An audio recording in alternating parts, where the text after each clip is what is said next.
This is the Voice of Early Childhood podcast.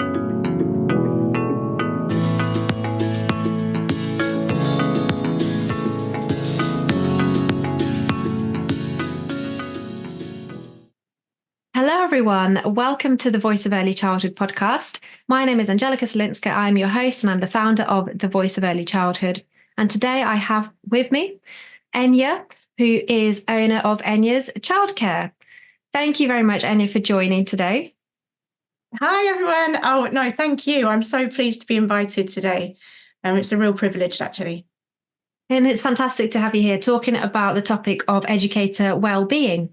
Really important topic, always vital to really address this and discuss it and do more about it. But especially now, there's been a lot of conversations around educator wellbeing, especially with the recent kind of conversations around Ofsted and the pressures, etc. So I think if we start off by you really kind of giving the context of, who you are and your settings and why are we even talking about educator wellbeing? Why is this something that is so important to you? Yeah, of course. So as you mentioned, I am the owner of Enya's Childcare, a co-owner with my husband, Darren. And we set up our nursery, 8 years ago now. And I would say that whenever because we started really organically. So originally it was just myself in the setting. Oh, wow. Yeah, to the point where I was getting up and going to breakfast club for one child. So I was getting to the setting 7:30. I'd take him to school and then I would go home. So that, and then we built right up until now. We've got sort of nearly 100 placement, we've got 100 children on our books. So it's been very organic. And because of that, building our team has been like a labor of love, if you like. And I find it hard to separate myself personally sometimes from being a nursery owner and creating the setting. So when we've built the team, when I have an interview with someone, I'm not necessarily interviewing an educator. I am literally interviewing a human being, and I'm looking at that person as a whole, so as a holistic view. And rightly or wrongly, as soon as I connect with that person, I care about them immediately. It's just intrinsic in me. It's just the way I am. Sometimes it's a bit conflicting with my partner because he'll be like, it's recipe for disaster, or you're setting yourself up for some hurt there. But because obviously it's not always the same for the person joining the team. But for myself, I am trying to create something that's so important to the children, and the children are at the centre of everything, as you know. And so I really care about the individual that I have employed, and with that obviously comes their well-being. Of course, yeah. Again, as a whole person, not as an educator, not just their well-being in the workplace, but their well-being outside of the workplace, at home. And it's just really, really important to me that when they come to work, they can bring their whole self to work and not edit themselves and not leave their problems at the door, which again can be described as sort of opening a can of worms, if you like. Sometimes when you allow people to bring their problems, if you like, to work with them. But there's a very big need for that within childcare, I feel. And I was just going to say, it must be really challenging because as an owner or a manager, or a leader, you're essentially a therapist as well. Often a therapist to, the children, the families, because it's your duty of care. It's not just the child, but actually it's your duty of care to also ensure that you're there for your team. And like you say, it's not just about them coming and doing the 9 till 5, or not even a 9 till 5 in early year setting, 7 a.m. till 7 p.m. or whatever it might be. And beyond that. Sometimes. Exactly. Yeah. It's so much more about them as a person, as a human being, and not just them as a worker, as an employee. Absolutely. And I have come to realise that I think the heritage of our nursery in particular is that we care for the employee. And the reason for that is because, yes, the child is at the center of what we do, but the team is at the heart of it, because without your team, you don't have a nursery, really and truly. And if you're not looking after your team members' well-being, how are we then expecting them to look after the children's well-being, and so on and so forth? So yeah, I think it's very prevalent in our sector that we should be very concerned with the mental health of our staff, and that includes our managers as well, and the leaders, because they can often be, which is detrimental, let me tell you. They're at the top, so they often have this sense that, I've had it myself, I've experienced this myself, that you feel you have to be a pillar of strength 100% of the time, because you are trying to glue everyone together and hold the setting up. However, I've come to realise and advocate for, which, can I just add, I thoroughly enjoyed your conference at the weekend. It was incredible, and the speakers that you invited along were just fantastic. I particularly loved Dr. Nathan Archer. He talks about advocacy. Yes, advocacy. And I learned a lot from him, and I actually learned a lot about myself through his talk. And that, yes, we're advocating for educators, but also we need to advocate for those leaders, nursery owners, particularly nursery owners who also manage their setting. That's an even bigger minefield for mental health and well-being. So what I was saying is that they feel like they have to be constantly strong and can't be vulnerable. But I would now argue that they have to sort of preach or practice what they preach, and that is to be vulnerable and actually model that to your team. Yeah. It is okay to not be okay.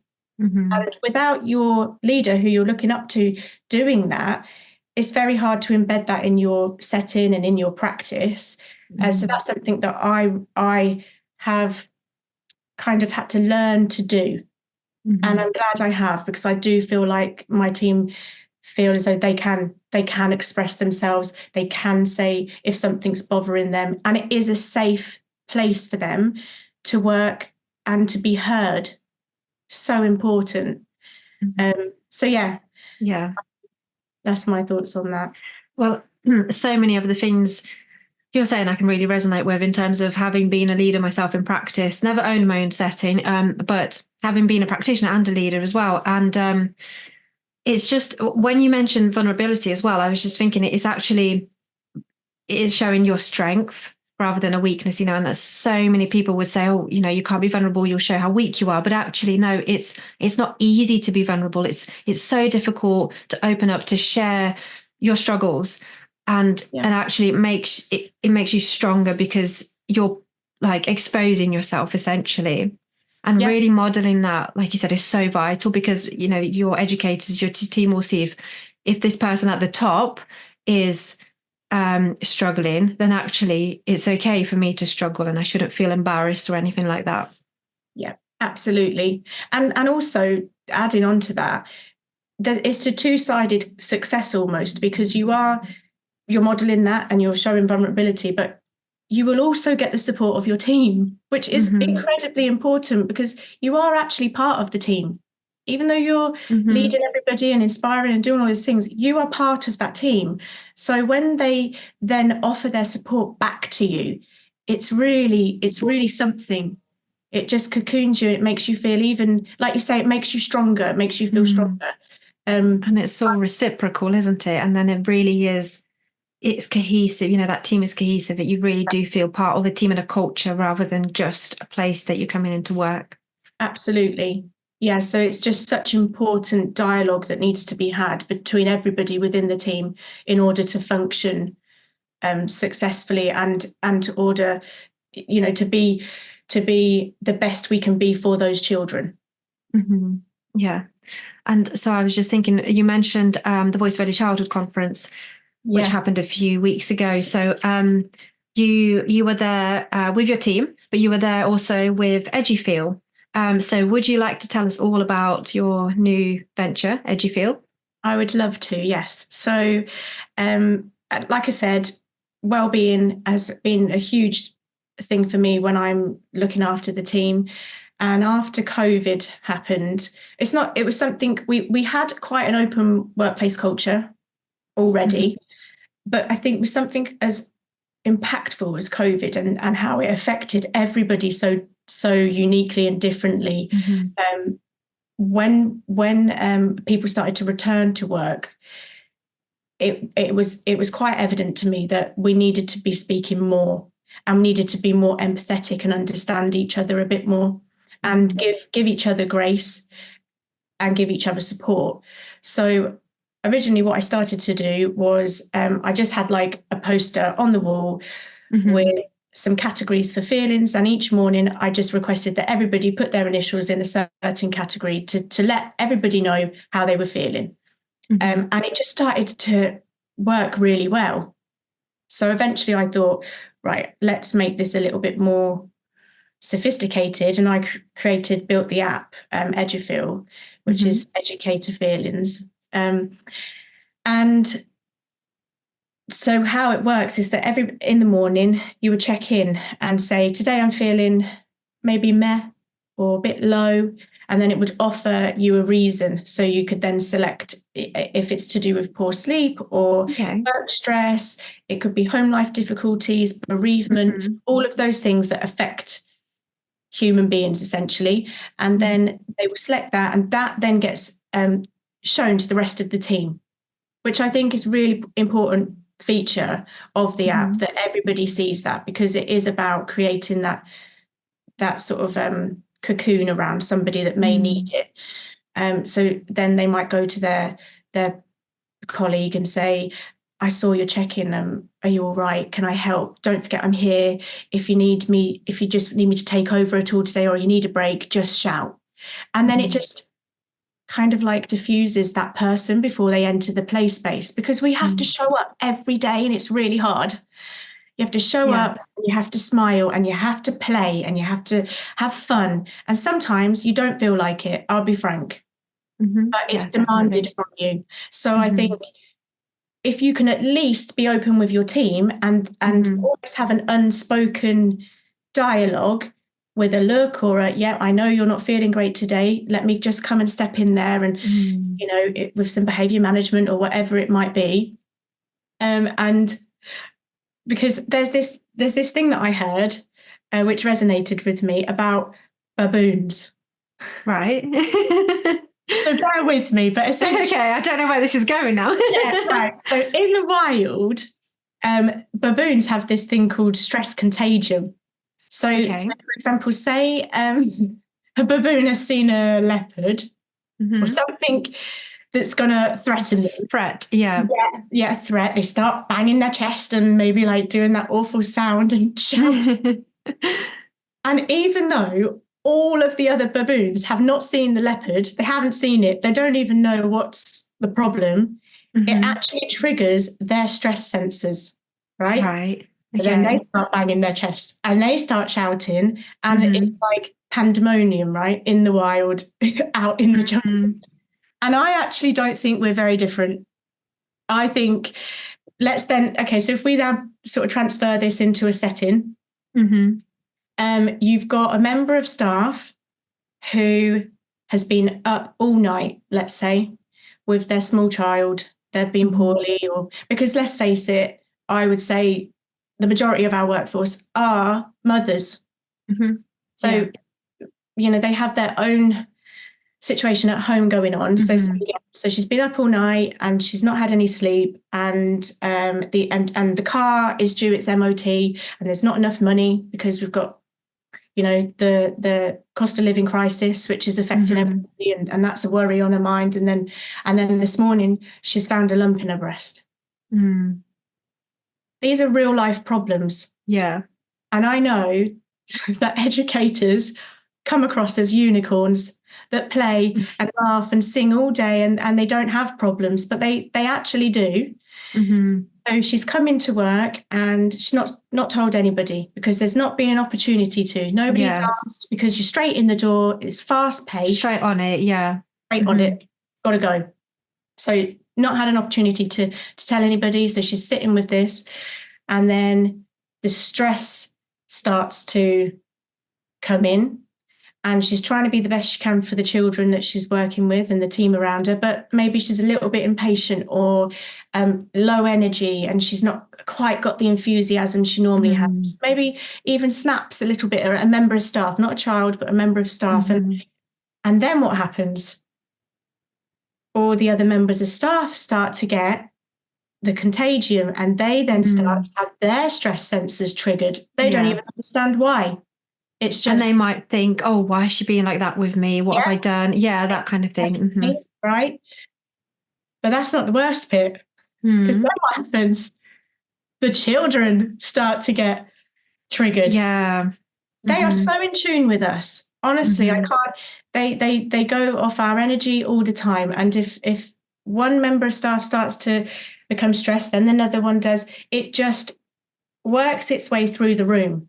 And if you're in a large setting and say you've got 20 children and 4 members of staff, and that room just loses all capability, it just it turns into something that you go home at the end of the day and you just think, that was just not fun for anybody, really, for anybody involved.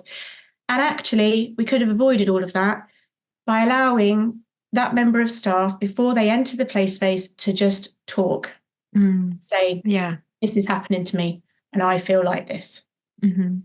So Edufeel is all about opening up those conversations, not necessarily solutions all the time, which is something I did listen to a previous podcast that you did. I think it was Dr. Menes. Am I saying that right? Dr. Menes Jonkbai. That's right. Yeah. You were both discussing that sometimes it's not about giving solutions all the time, and it really is just about listening and being heard, and that is very exactly what Edufeel's about. It does have features where you can add you can action things, and you can have a wellbeing meeting, send a questionnaire for someone to fill out, and all of it has got those functions to it. And it's got a contact booked where you can put all your referral things in, so you can give signpost people. But actually, I think the heart of it is that it just allows people to speak and express themselves, and that's okay, and remove the taboo and the stigma. Stigma is suffocating, and we're not out of that yet. It's still very present, I believe. We're making progress for sure, but it's still, like you said, with Ofsted and all of these things, these pressures, particularly for educators and those leaders, it's a lot. Yeah, definitely.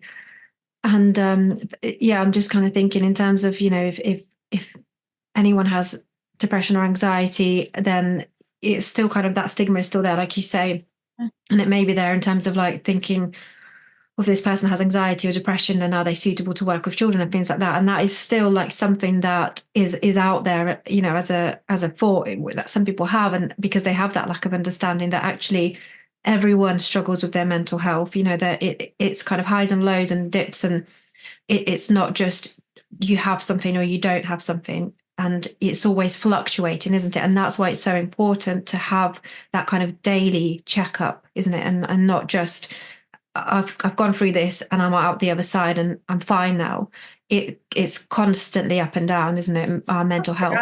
You're absolutely right. And I think of it in a way that our mental health kind of ebbs and flows. Like the ocean, like the tides. We're connected to nature more than we realise. That ebb and flow, and also the sort of cycle. I think there is a cycle.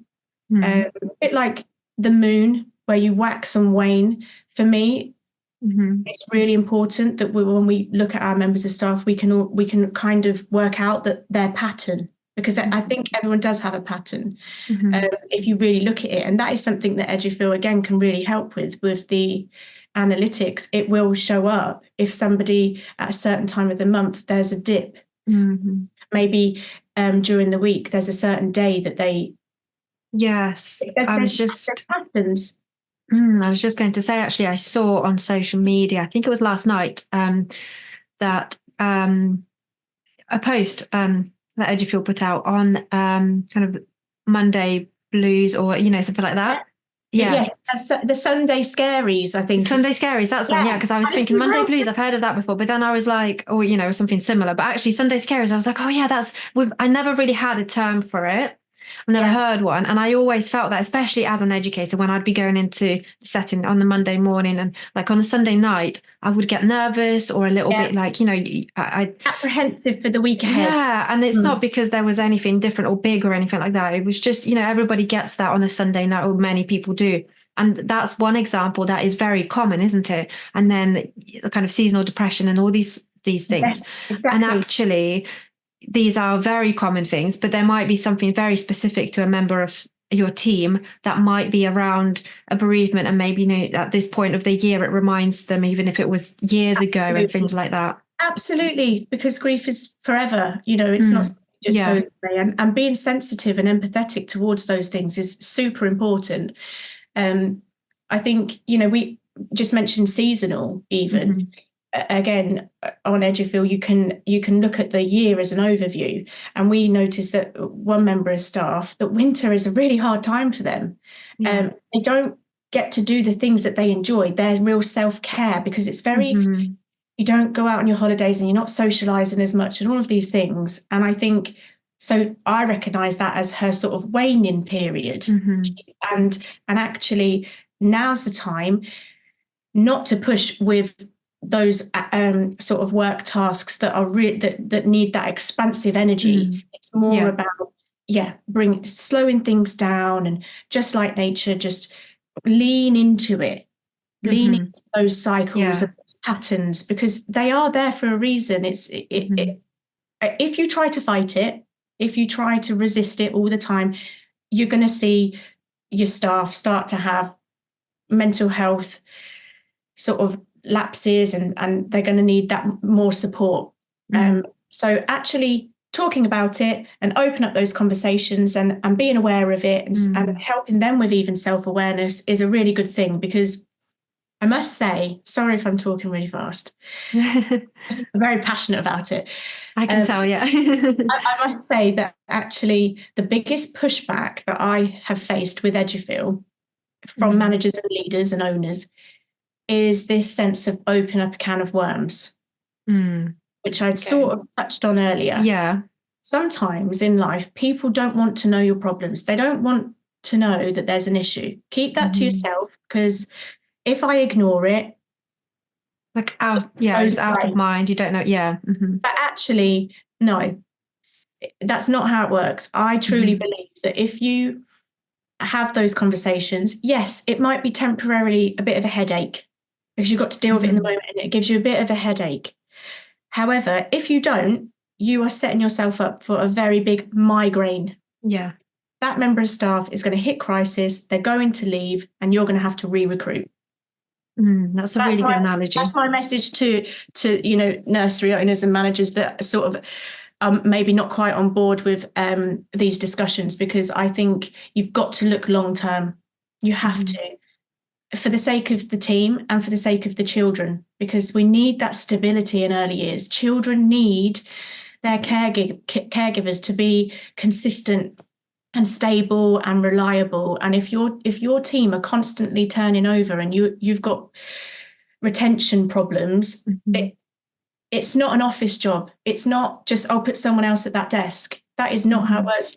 There's key person systems. You're building bonds with families, and literally their most precious thing in the entire world, which is their children. So it's hard in the moment, and it can create a bit of a headache, but save yourself the migraine, I say.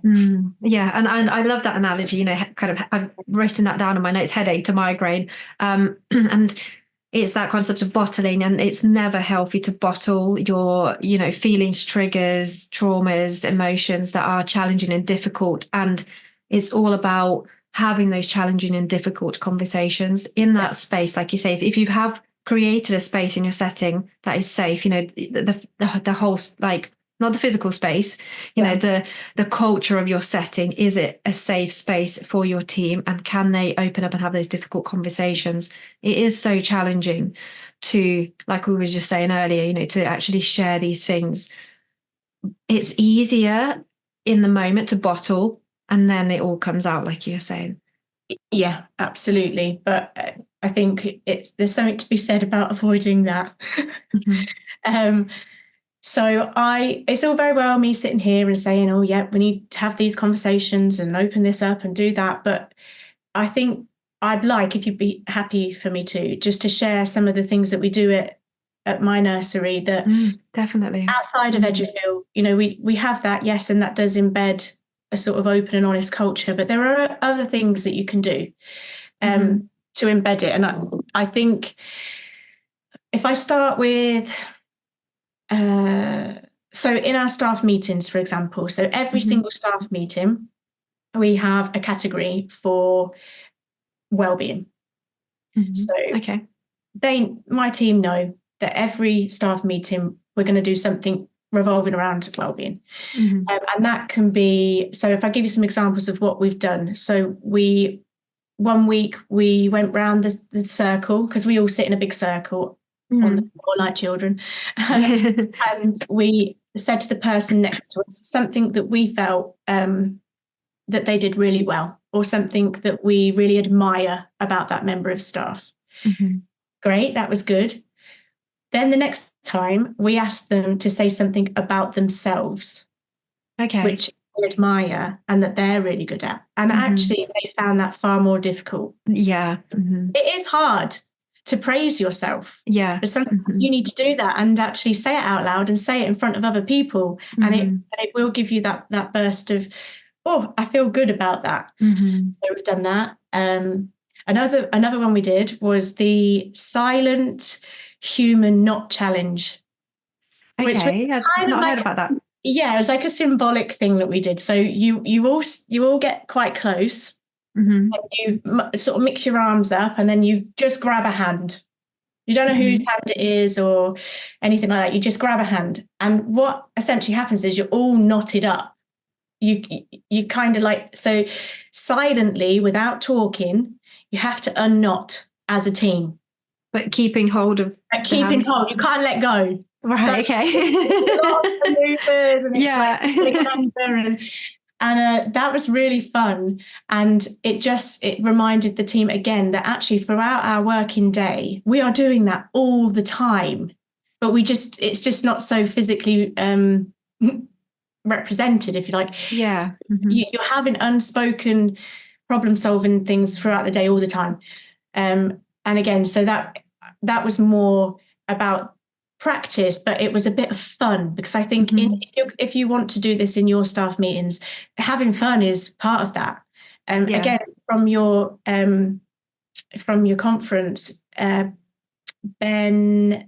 Kingston Hughes. Yes. Yeah. He spoke to us about power of play. Yes. Oh my God, I was blown away. It was the funniest talk I've ever sort of had the pleasure. He is hilarious. He is so funny, and he really made me realise that you can get information across to people in a really fun way, and they will actually retain it more. And you know, and we were talking about the power of play for children, but I would like to put a spin on that and say the power of play for adults and your staff is really important. So another one we did for wellbeing in a staff meeting was we literally had a games night. Everyone bought a board game and we just played board games. And that's so lovely. In so long, it was just brilliant. And again, that just bonds the team as well, and it's all about connection. Another one we did a show and tell. You know, bring in the things you do with the children, because sometimes they're quite good. So we did a show and tell, and it was bring something that gives you joy and comfort at home. And it was lovely to see what people brought in. We had a wooden spoon, because my manager, she loves to cook. That's her happy place, and she just cooks, and that's self-care for her. I brought in my camera, because for me, I just adore taking photos. I love taking pictures of my children and just getting those really candid moments. So that was mine. We had someone bring bubble bath, for obvious reasons. lots of lovely things, and it gave each other ideas as well of how they can take care of themselves at home. Hiya! Just quickly, I wanted to ask a favour from all of the listeners and viewers. It would really help this podcast if you subscribe on the platform you are listening or watching on.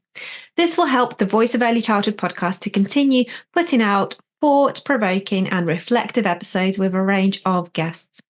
And if you are enjoying listening to this podcast, please do share it with someone else who you think would love it too. And of course, as always, we encourage you to share your voice too. If you have reflections, thoughts, and comments, please do share this episode on social media with your comments and tag the Voice of Early Childhood. Let's keep these thought-provoking discussions going. Thank you. I'll let you get back to the episode now. But I think a really important thing to remember about self-care is that it's not always the nice fluffy stuff that's self-care. I find that sometimes self-care for me is doing those tasks that I really, really don't want to do and that sit there just, staring at me. And as soon as I get those done, that's self-care for me, because it's like, it's a weight off your shoulders, isn't it? I can breathe. And it might, like, okay, just, open and honest, this is what we're preaching. So currently I need to book a smear test. So, and I'm just putting it off. I don't like doing it. I hate going to them. And I've got to call the doctors, and the waiting is so long, and I've got baby and children, and I don't have time. But it's all excuses. And I know that when I've made that booking and I just go and have it done, that's self-care. Yeah, and it's out your head. Yeah. And again, you can almost, with your team, you could perhaps, I've just thought of this now. So team, if you're listening, we're going to do next wellbeing section. Bring something, get your team to bring something with them that they've been putting off, and sit together and just do it. Dash it off. Oh, I love that. Wouldn't that be nice? And then you come away feeling like, well, that was productive. I feel good, and it's a bit self-care. And so I think it's just not always thinking, oh, self-care is going for a nice walk or having a hot bath. It's not always. And self-care means something different to every single person as well, doesn't it? Like just really being open to that and being and respectful of that as well. Yeah, absolutely. Yeah. So I've gone on a bit of tangent there. So let's just think of, we very similarly, once a month, we do a wellbeing evening. And this was born because we have, like I mentioned earlier, working mums and never ever finding time for themselves. And we made a joke at the time that, well, if it was work, we'd be able to go, because we'd be, well, I've got to go because it's work. You have to do it. Yeah. So I thought, okay, well, let's make it work. It's a wellbeing evening. It is optional. You don't have to come. But when you're telling your partner or whoever that you're going to work. Yeah, we're just going to do something nice. Yeah. So we do that once a month, and it's just lovely. My manager, she sort of has taken the lead with that now. And I attended the last one, which was so good for me. I have a 4-month-old baby and a 5-year-old, and I homeschool, and I have lots of plates that I juggle, and I don't necessarily always get time for myself. And I thought, I'm going to go. And it was just lovely to just be me. And I wasn't being the owner of the setting. I was just being me with people that I actually really, really adore, because they're very special, all of them. And anyway, we sat and Emily had done a focus on home cooked meals, because that's part of wellbeing, the whole physical side of wellbeing. And we all made our own pizzas. Oh, how fun. It was really fun. And we all got to put our own things on. And then we had like fruit and berries for pudding. And we had some music on, and we talked about my manager. She's just got engaged, so she's going to be getting married. And then it was like Charlie, who you met, my forest school lead, he played his wedding video to everyone, which I happened to film.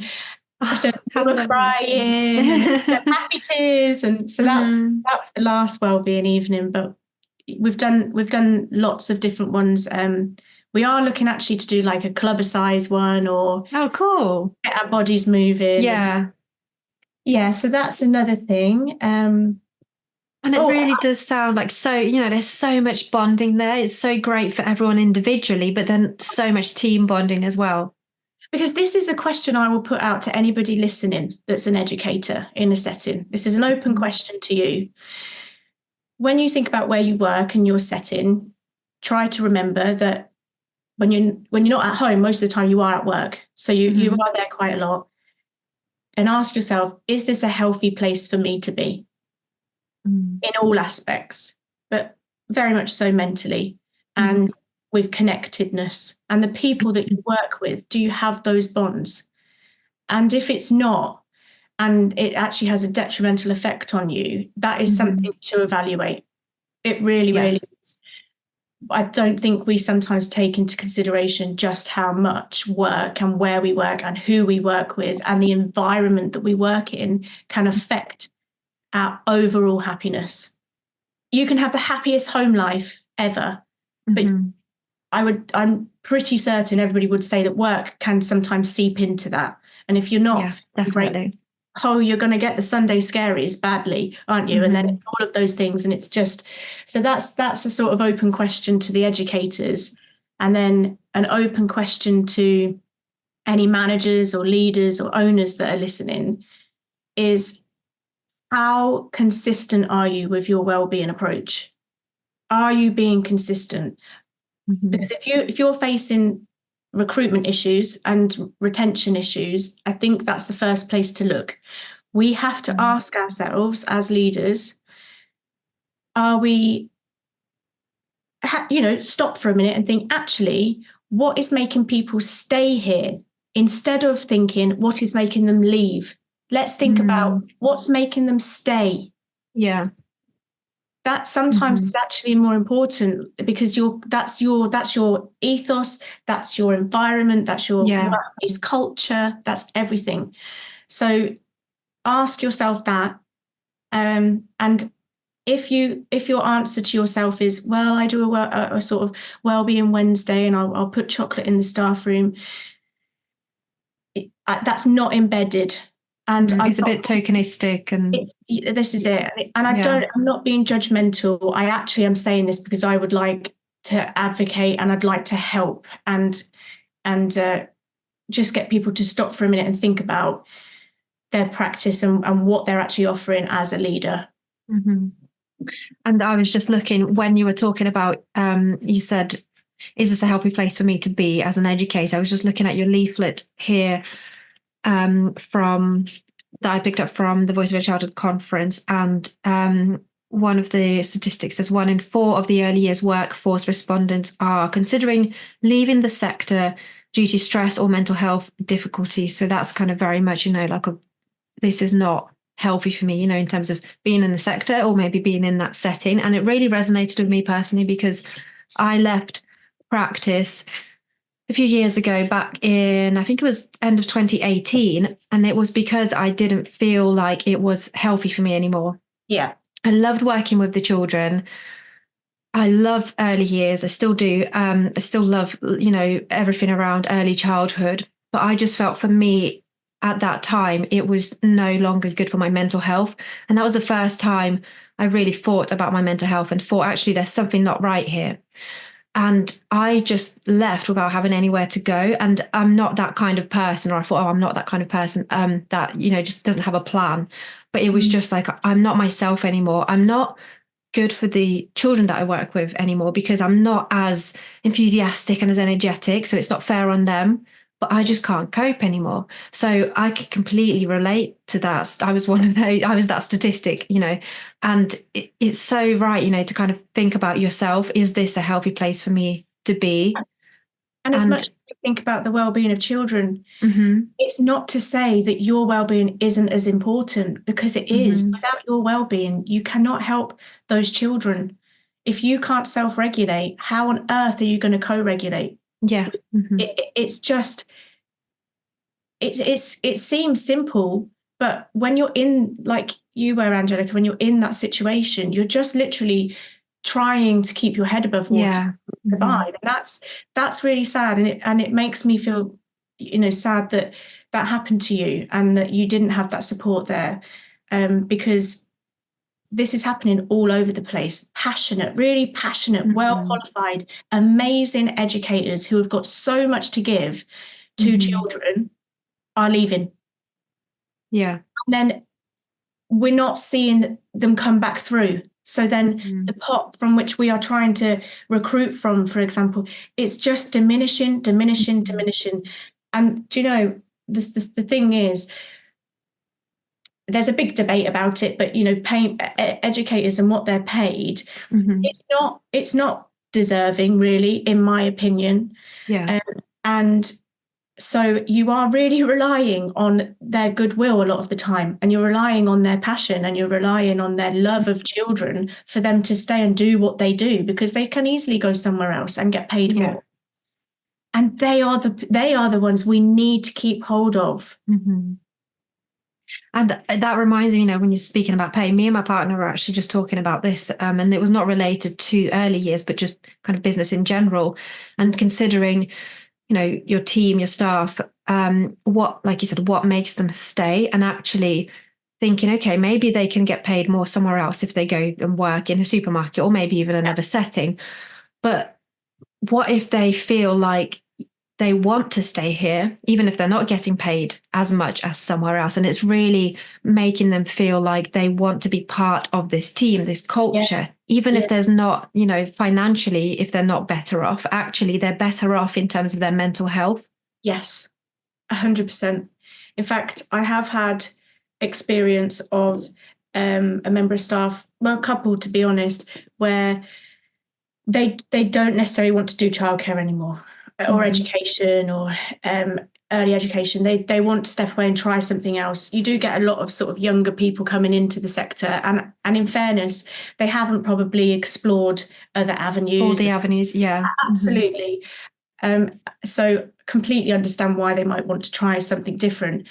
But really, it's a really lovely thing that they've come to me and they've said, I have only stayed this long because of the people, because of the team. And I know for a fact that the work environment that they're in, they're so happy and they adore their team so much that they stay just for that sometimes. So you're absolutely right. But I do think now that these things are in place and people are talking more about mental health, that perhaps we can keep those educators within the system, in the sector, if we just acknowledge a little bit more their feelings and the pressures they're facing. And then at least, and also like Ben was saying, play, have fun. There are a lot of tasks within early education that aren't with the children, that aren't that fun, that parents and people on the outside don't always see. It's a lot. Yeah. It's a lot. A lot of that can be what can create that workplace stress. And if we're just ignoring that, again, you're going to lose good people. Yeah. And we can't afford to do that, like you were saying earlier.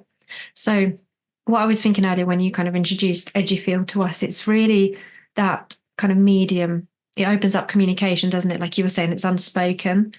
Yeah. And if someone isn't comfortable opening up, or there's not that time, it's just that kind of little thing in between. Yeah.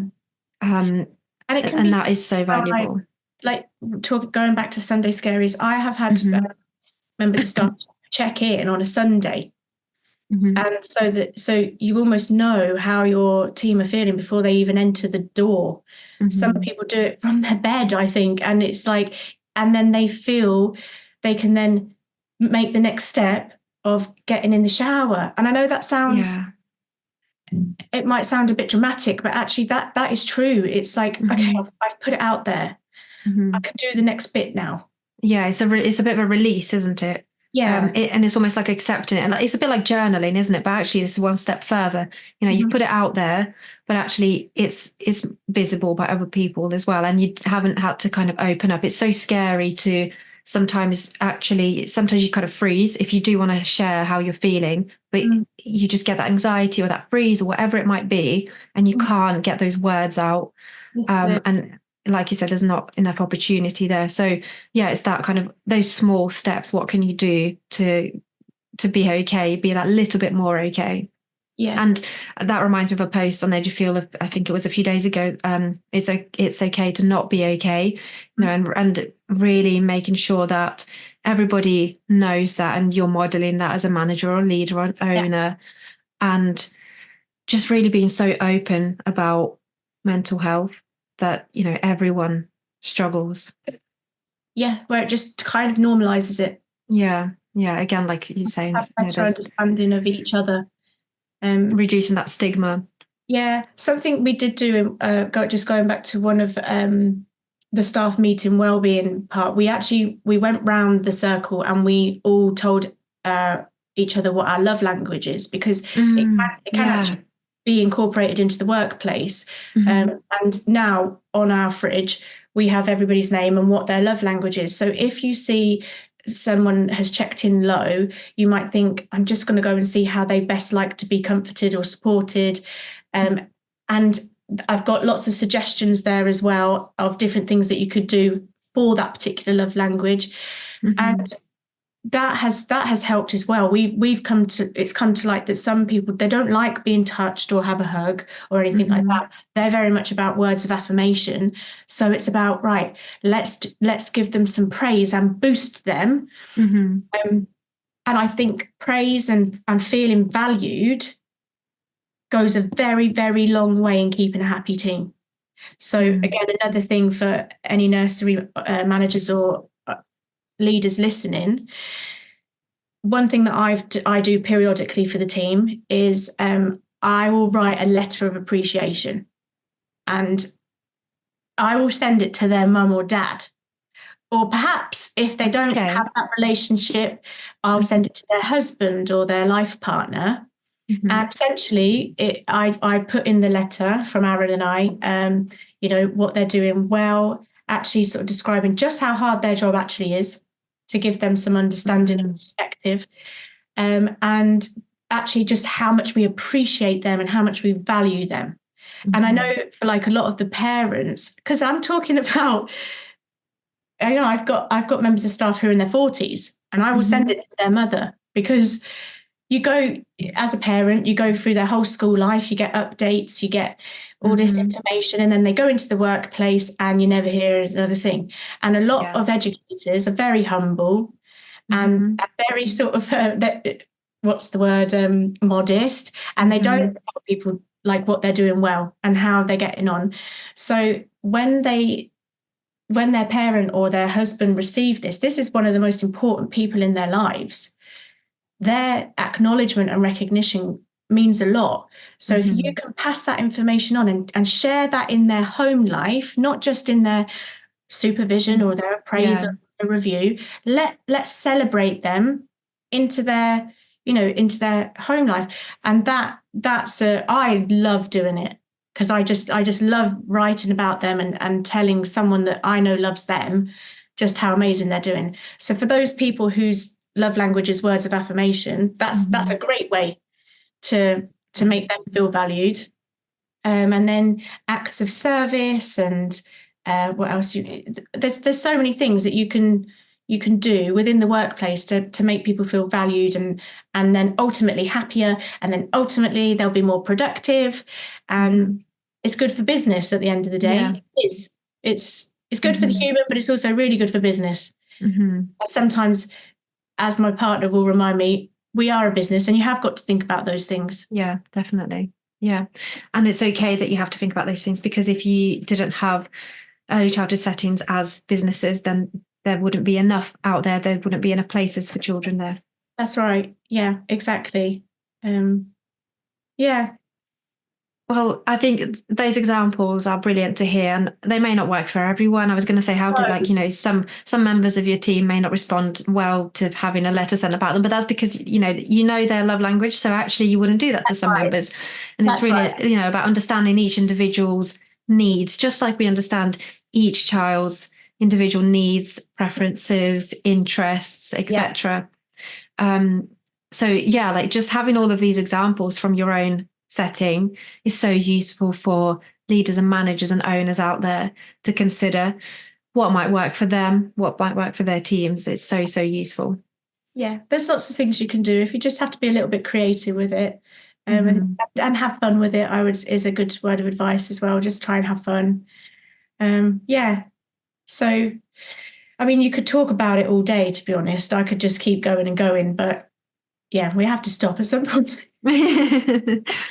But still constantly consider well-being, educator well-being at the forefront of our minds. I think that's so important what you said at the beginning in terms of we're all here for the children and they're at the centre, but actually we need to really rethink that in a way and actually say, well, educators need to be at the centre as well, and as much as children, and maybe even before children, because like I say, if we don't have enough educators, if they're not in a good place, then we won't have a setting, we won't have these spaces for children. Yeah. And also, yeah, this is it. And knowing your educators individually is probably what's most important. You can't generalize as them as a whole team. These are individual people with individual issues and mental health that, like I say, ebbs and flows, and then you have all the external factors that will affect them. When I was evaluating Edufeel for 2023 for my own nursery, and the biggest contributor to low mood that it showed up was poor sleep. We had 168 entries just for poor sleep. So what that's now enabled me to do is I have actually organised a sleep workshop with Vanessa Moore. She's from 2 Sleep, and she will talk to the team about sleep hygiene and really tackle those things that are personal to their why they're not getting that sleep or why their sleep is interrupted. Is it that they can't stay asleep? Is it that they can't go to sleep? Is it that they struggle to wake up, or they wake up too early? There's so many things involved in sleep, and I'm not an expert on sleep, and I'm not expecting nursery managers to be, or leaders, that you're not expected to be, but you can do things in order to delegate that almost and go, right, well, I'm going to get someone who is an expert in sleep to come and help. So again, if we're reverting back to Edufeel, it does give you that real tailored individual insight into your employees. I was going to say, so like you said, really individually knowing each member of your team, but also you can get those generalized data as well, can't you? That collective data. A complete overview. Like I say, I could see that our biggest issue within my setting was poor sleep for that entire year. If you have that data, then you can put things into place, like you said, because you have identified what the issues are, and it's all there, isn't it? Rather than trying to find out individually from having conversations. And sometimes it's really hard to get to know and build that relationship with every single individual team member, especially if you have a big setting, and you've got several sites. And it's like that arc of time as well. Time passes, and you can't for everything like that, and keep it. You could try and keep a manual audit, but it would be quite hard. But that data is it's completely invaluable to me. I rely on it. I have come to rely on it now, and as an owner, I have stepped back. So my situation now is I've just had a baby, and I homeschool my 5-year-old. So I've taken a step back from the setting, but as I mentioned before, my whole heart and soul is in that place, in the team, in the children, in the families, in everything. So Edufeel actually gives me that connection to the setting. It helps you stay in tune with your team, doesn't it? From anywhere in the world. It doesn't matter where I am. I know how everybody in my setting is feeling that day without picking the phone up once or speaking to a single person. I know. And then I have the option to message them on Edufeel, and they hear from me. Whereas I if I don't know, I can't be there for them. So and it's not an intrusive way of doing it. I was just thinking some might kind of feel uncomfortable that you as the owner, as their employer, know how they're feeling every single day, and that kind of sounds a bit like, oh wow, there's a lot of data and tracking there, but actually it's their choice. Absolutely, it's sometimes not them messaging you. No, exactly. They absolutely have the choice. They don't have to check in, but you will find that they want to. And also what's really lovely, on the days where they're feeling okay or great, they're still checking in. And the reason they're checking in is because they want to see how their teammates are. Yeah. And that, again, it's just that culture. It's just priceless, really. And if we are looking at, if you did want to look at sort of your return in investment on something like Edufeel, not necessarily Edufeel, something else that you're putting money into, but you don't feel that it's having a tangible return, or you can't see it on your sort of balance in quantifiable terms, it's not. It is an intangible effect. That your return is in the fact that your staff members are staying and they're happy. And furthermore, it's that your children are happy and they are supported and cared for by healthy, happy educators who can literally give them their all. That's what it's all about. And you can't put a number on that. You can't put data on that. Exactly. And it takes so much time as well. It's not about, well, the staff are happy this week, therefore, we're gonna have more return on our investment kind of thing. It takes such a long time to make sure that team culture is also built as well, in terms of, like you say, looking out for each other, building that relationship. And I was just going to say as well, like, it's kind of not as explicit of like, I'm struggling, I'm going to message, I'm going to let you know. It's just, I'm struggling and I'm just going to put this out there, and I don't have to actively go and let you know about it. I don't need to kind of contact you. I don't need to share anything because I may feel uncomfortable. It's just there is as very well implicit.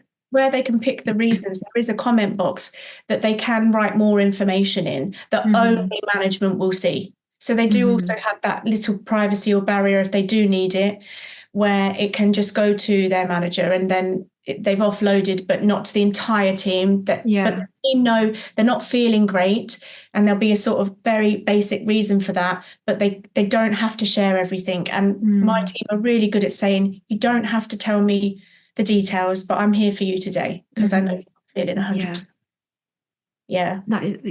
That is just so important, to feel like you're heard, even if nothing has to be done. If you say, I don't want anyone to talk to me about this, I'm still struggling with this, I'm still going through this, I need time to process it, but I just want to let everyone know that I'm feeling very sensitive today, but please don't do anything about it. It's just that feeling heard and knowing that people are aware and they're not going to do anything, say anything that's going to trigger you or whatever.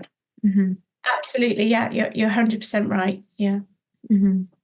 Certainly something that I feel like I would have really needed, because I'm just kind of thinking back, I already mentioned when I was in practice and I left, and actually just times when, this time last year when I was struggling and I had a relationship breakup, and actually I went into work, I was lecturing, and I had to say to my manager that they kind of came in the door and was like, good morning, like, how are you doing? And I just had to be like really straight. And I was, because I've always had cry, and I was about to teach my students. And I just said, I've just had this happen. Please don't talk to me about it, but you need to be aware, just so you don't mention this person to me, and it was just so hard to get that out, but I needed to just kind of do it. And if I could, and I didn't feel like I could message them either, but if I could just kind of put that in a place where it's like, I just want to let you know that this has happened, that's all. And it just sounds like it's so necessary out there, not even in education, but I know we spoke about this before, it's just mental health, wellbeing. It's something that we're all experiencing, and like you say, ebbs and flows.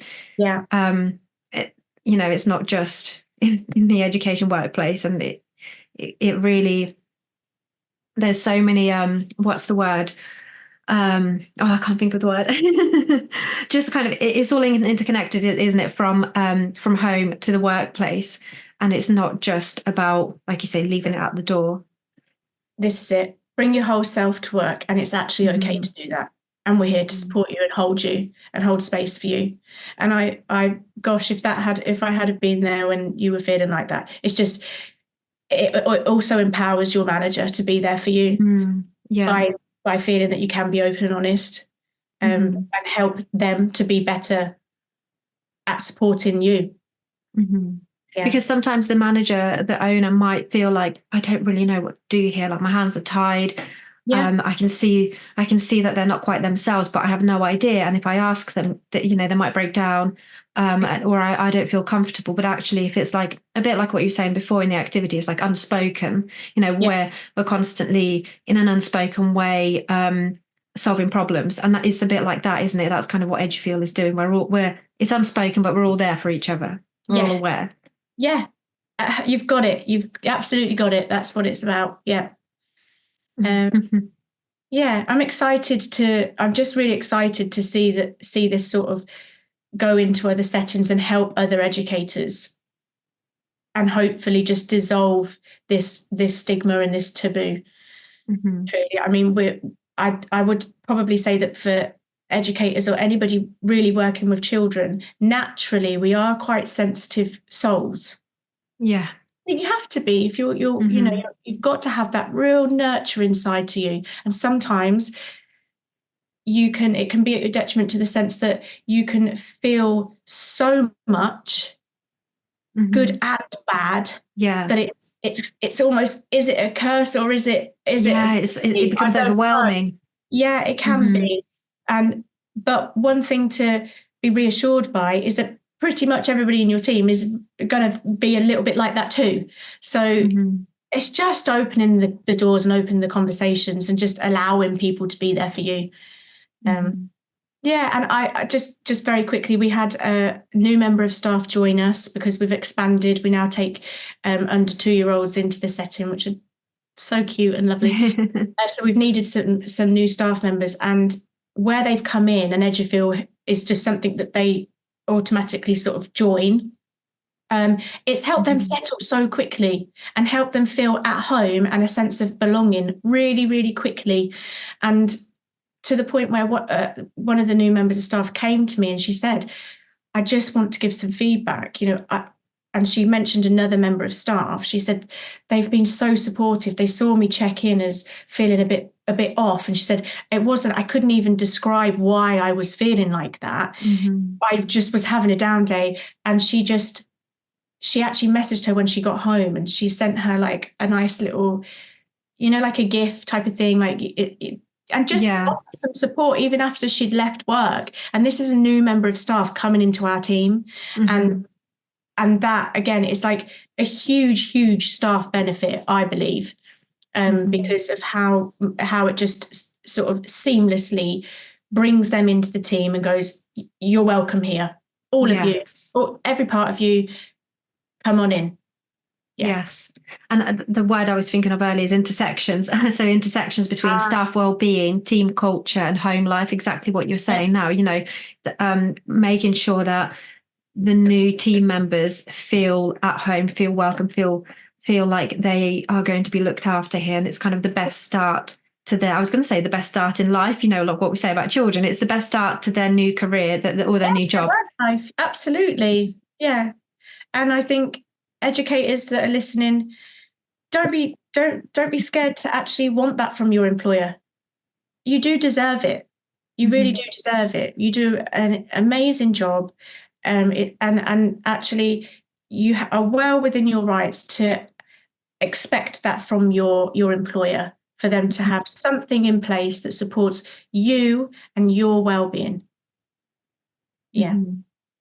I think that's it's a really important message. It's not just about leaders, owners, managers listening to this, but also educators who, they need to understand that, like you say, it's within their right. They should be having kind of this treatment, this respect, this care. Yeah. Absolutely. Yeah. Well, thank you so much, Enya. It's been a fantastic episode with so many really interesting and exciting kind of tips from your own setting, and just kind of hearing the practice, the ideas, the things that you put in place with your team.